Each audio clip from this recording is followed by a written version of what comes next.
How to send photos in Google Drive link in mobile. It is a very simple process to upload photos in your Drive. Firstly, open your Drive app. At the bottom, you will see different tabs. Make sure to go to Files because in the files, you will save your own files. Before uploading, make sure to make a folder. You can directly upload also, but by making a folder, it's easier to manage.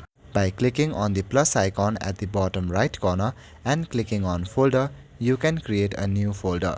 If you have a lot of photos and you want to organize them, then you can again create another folder inside the other folder. This way, everything that you upload here will get managed properly. If you have a small number of photos, then simply click on upload. If you click on the image at the top left corner, then only image will get sorted. Now select the image you would like to upload.